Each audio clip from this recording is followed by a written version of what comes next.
Hello, everyone. I'm going to start sort of a new kind of series here. Instead of covering certain specific topics, I'll just launch sort of a spiritual brainstorm.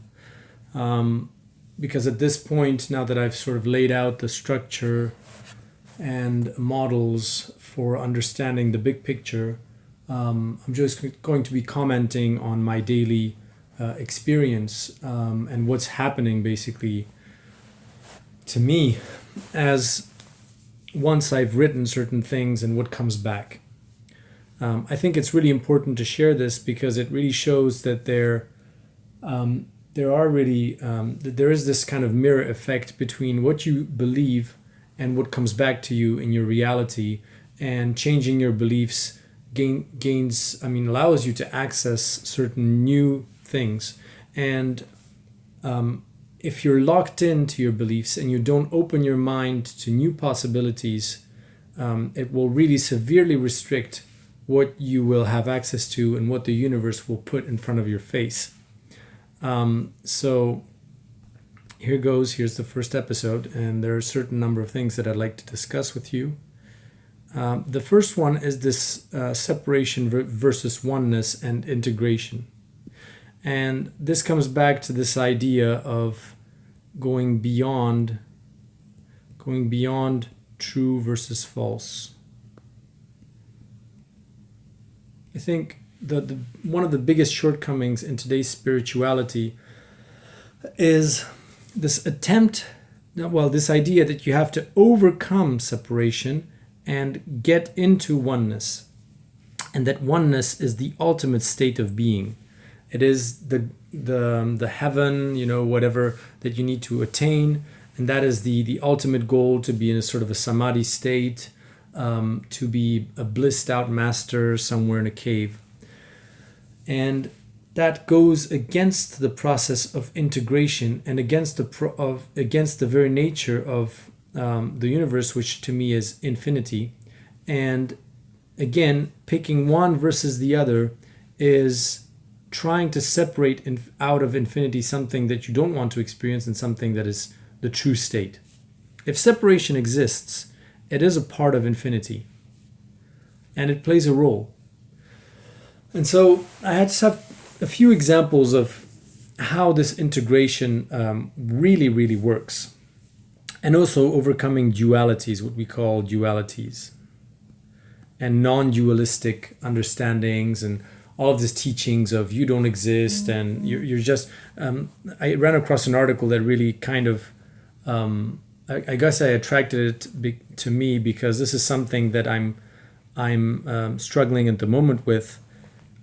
Because of course all of us would love to bathe in a sort of a state of bliss and heaven and the suffering. And this article, which I found on Medium, was about giving this example of you being in a movie theater. It's the movie theater example that you identify with whatever's happening on the movie screen, people being killed and shot and hurt, when actually you're just sitting comfortably in your seat. So it's the idea that we have so much identified with the personas in the movie, and we live all the drama. But the ideal situation is to remember that you're sitting in a movie theater in a seat, and you're just a passive observer, and you're unaffected by what happens on the screen. And I find that a very unhealthy way to practice spirituality and to go about your ascension process. Of course, it's maybe a necessary step along the way, just like going through kindergarten is a necessary step before going to elementary school. But it's by no means the end of the process. The what happens afterwards, once you've really grown past that idea, is that you re-identify with the movie, but on a different level. So there are many spiritual books, even in Zen teaching and plenty of Buddhism, where basically it almost looks like it's a circle. You start in reality, you're completely lost, then you discover something new, and you're like, oh wow, this is amazing, oneness, whatever, and then it sort of throws you back to where you're at, and you're washing the dishes and cleaning the clothes, and you're like, what the fuck happened? I mean, I was enlightened at this point, and then I was thrown back into reality. But if you look at it from a 3D perspective, what happens is it's actually a kind of a spiral upwards. And of course, if you look at it from the perspective of a 2D, you think that you are at the same point where you started. But from a 3D perspective, you are ascending. It's just that even though you're washing the dishes and doing the laundry here still, you have reached a higher understanding, which allows you to do certain mundane things with a new with a new consciousness, with a new a new vision, see things from a different point of view. And so the idea is not to be someone that is completely disidentified with what's happening in life and watching the movie, just eating your popcorn, feeling nothing. The idea is to be in the movie, enjoy the experiences of the movie, because this is an amazing opportunity, actually. Because once you identify with your higher self, especially if you reach oneness, if you reach the infinite, there is no experience here, and you will regret not having enjoyed more or taking care of this part of your existence and your raising of the consciousness. So there are many ways to express this. One is grass is always greener on the other side. On the other side. From the perspective of infinity, the grass is greener in its finite, limited state. Because that's absolutely awesome. For it to not know what's going to happen is the most awesome experience. And from our limited perspective, infinity is the most awesome experience, where you don't have to fear what the future will be, because you know all of the possible futures and you can pick whichever one you want, and you know you're eternal and blah blah blah. So instead of playing this game where you in your finite state try to be infinity and infinity tries to be you, put them back in their rightful place. And infinity should appreciate itself, and you have to appreciate yourself. And it's this circle, that's what it represents. There's also this saying that it's the path, not the destination. That's important. And to a certain extent, that's very true, because the destination is known. Destination is infinity, no matter what. So it's like if your GPS had only one destination, infinity, and then it's up to you to pick the alternate routes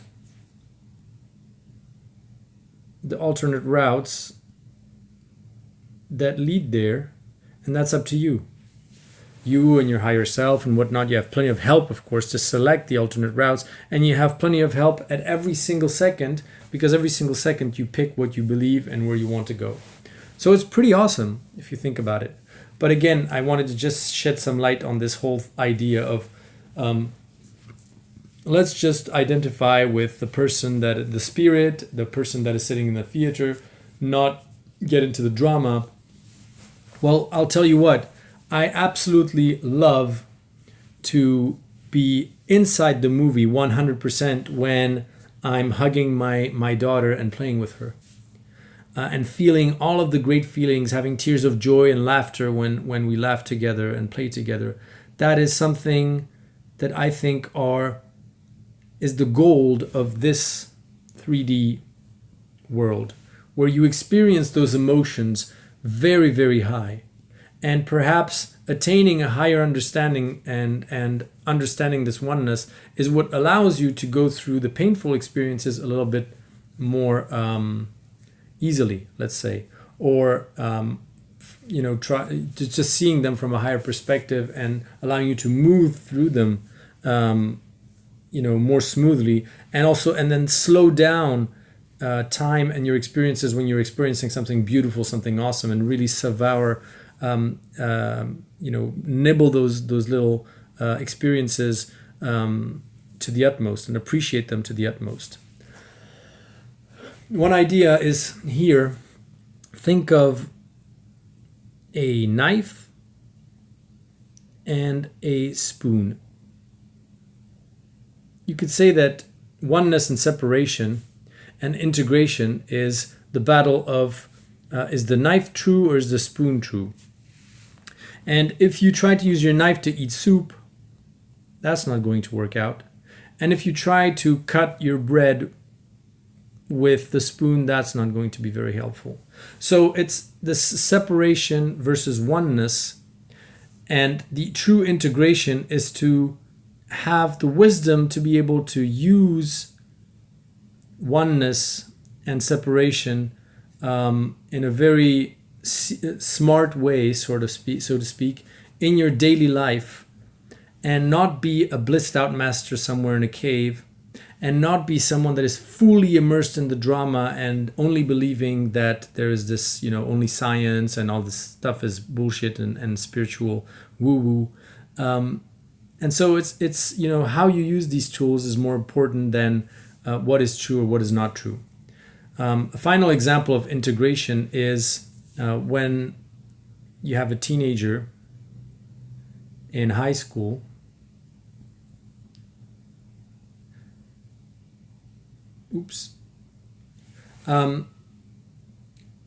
it's not that he transcended the alphabet or the multiplication table. It's that it's so integrated that he doesn't think twice about those concepts. They are a part of him, and he uses them just even without thinking in his experience. And he can use them. You can use the alphabet, for instance, to write a fuck you note to someone or a I love you note.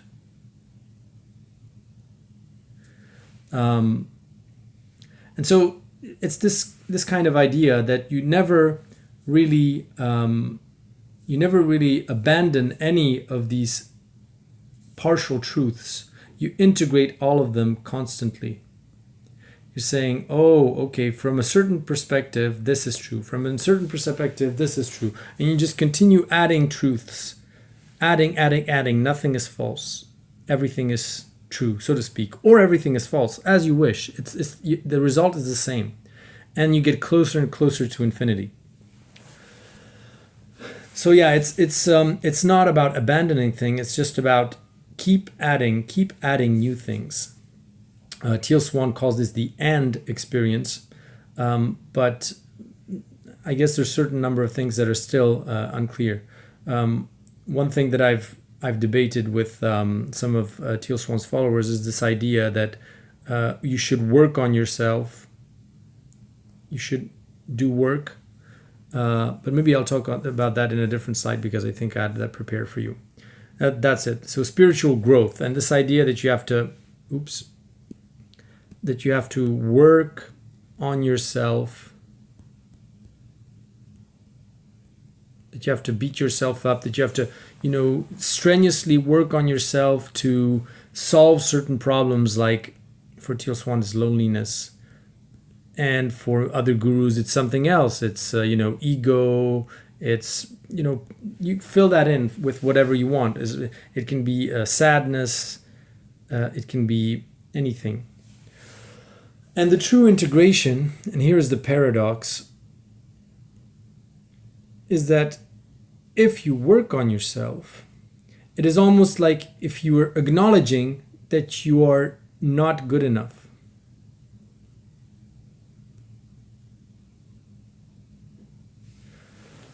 Otherwise, why would you be working on yourself?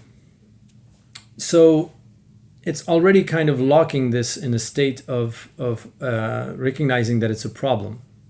And working on yourself keeps on perpetuating that. And so here the idea of integration is to start thinking like a child again and understand that any of these states, be it sadness, loneliness, or whatever, are just transient. And I think of them as colors. Emotions, anything that has to do with the way you feel daily, be it you feel lonely, you feel sad, even shame, which is, Teal Swan says it's not an emotion, but I would still say it's a color. It's just like one color with which you can experience or paint reality. And a true painter uses all colors seamlessly without thinking. He just paints, uses the colors, and moves on to the next. And a child goes through all of these states and transitions between all of these states seamlessly. So they can laugh, then they can cry, then they can be angry, and they have no problem in transiting from one to the other. Adults, on the other hand, often lock in to a state, and they remain stuck in one color. And then the world becomes monochrome from their perspective, and they say, oh, I'm so lonely. Oh, I'm so lonely. I'm so lonely. When in fact, the idea is not to get rid of loneliness. It's just that there are certain periods of your day or your month or your life where you're going to be lonely. And you need to understand that you're painting that color right now. And then, like a painter, you just say, oh, but now I'm shifting to sadness, and then I'm shifting to joy, and then I'm shifting to happiness, and then I'm shifting to, anger for a bit, and blah, blah, blah. It's just that allow yourself to feel that emotion and then move on to the next, and not linger on that emotion and think about it continuously. Just feel it once and for all. And for instance, for me, I have problem with this one, anger. I have this belief that you should always be calm and understanding, and with all this spiritual baggage that I have a very big difficulty in being angry. And that can play tricks on me because at a certain moment I can explode. Be it with friends, with my wife. And so rather than, allowing myself to be angry when I feel angry and then move on to something else. And it's not easy by any means, because when you're an adult, there are certain emotions like sadness. For instance, if you cry and you're a man, for instance, that's pretty shitty. People judge you for that.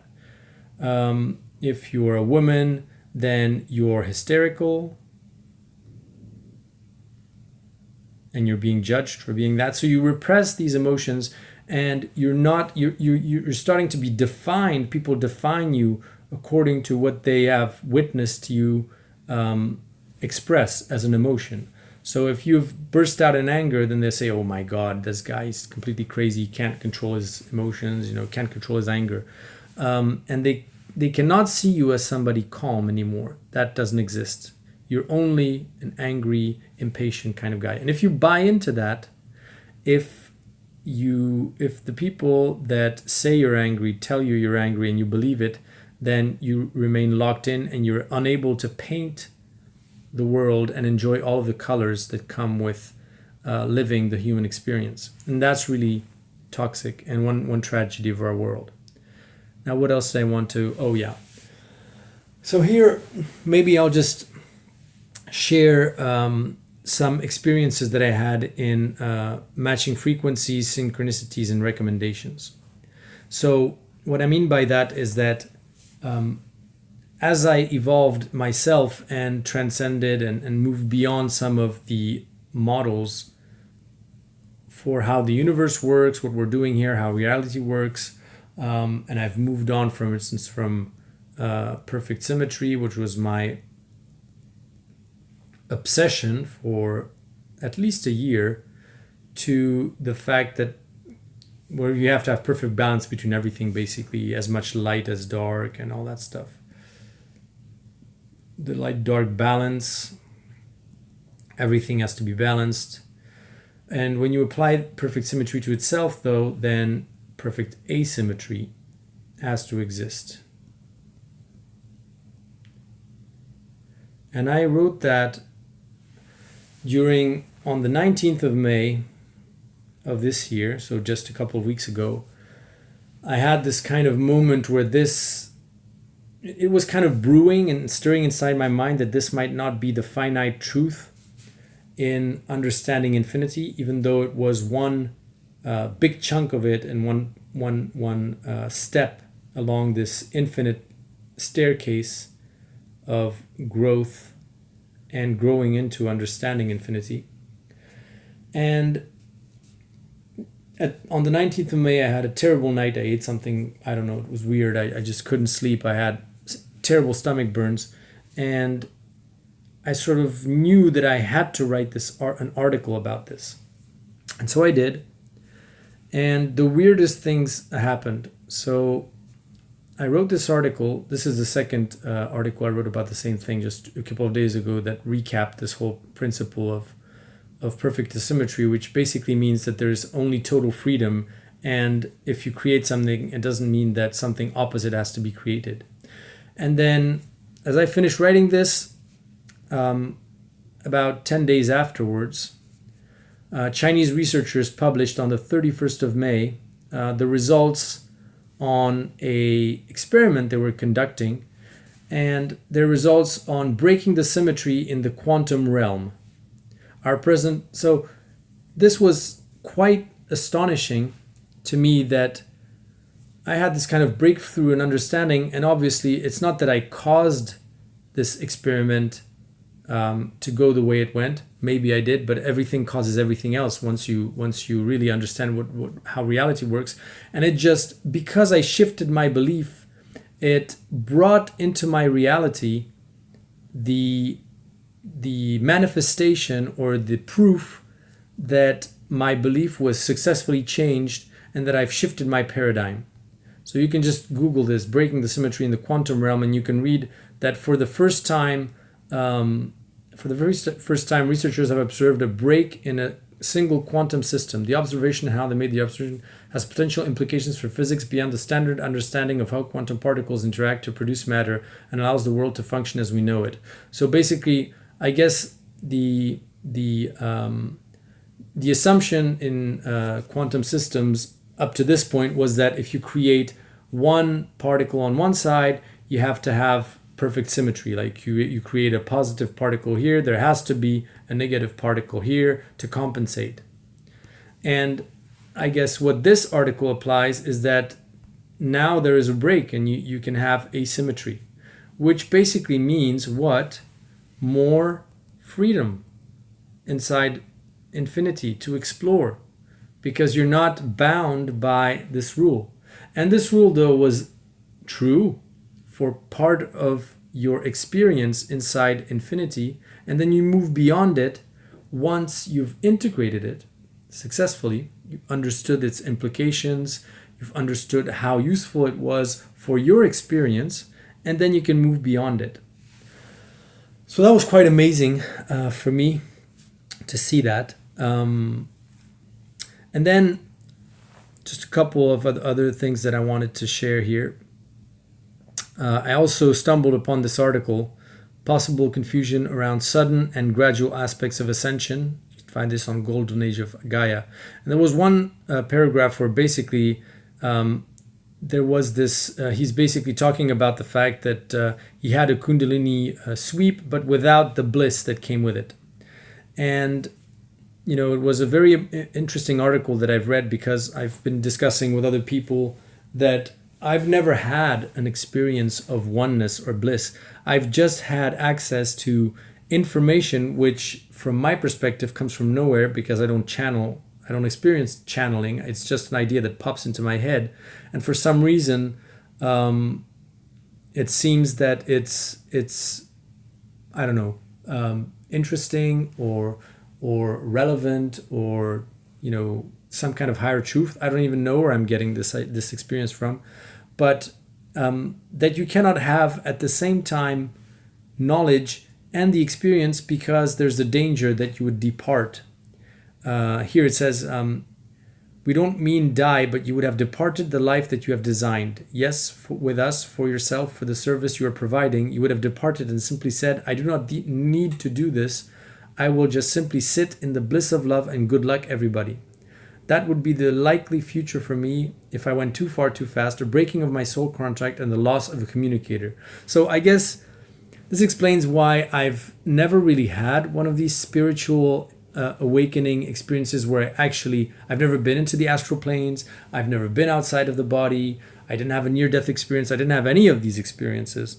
I've actually stayed very much in this 3D reality, but I've still accessed, for some reason, information, pure information, just pure ideas that you could have, just like anyone could have ideas pop into their heads for anything, be it art, be it music. It's just that for me, it was about existential questions and metaphysics.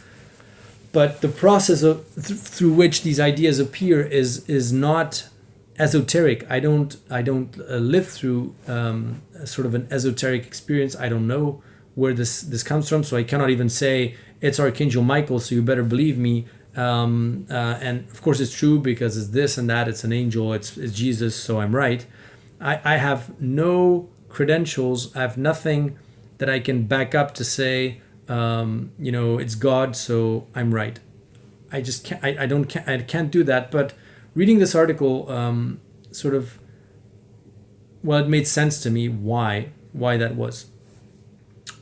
And then I also, as I wrote the article about 5D and moving to 5D and understanding no time, and the fact that everything creates everything else, then I read this article about Lyrans being the most high and advanced species, 12 dimensions, and the fact that we're moving towards, accelerating towards a shift and the event and all this stuff.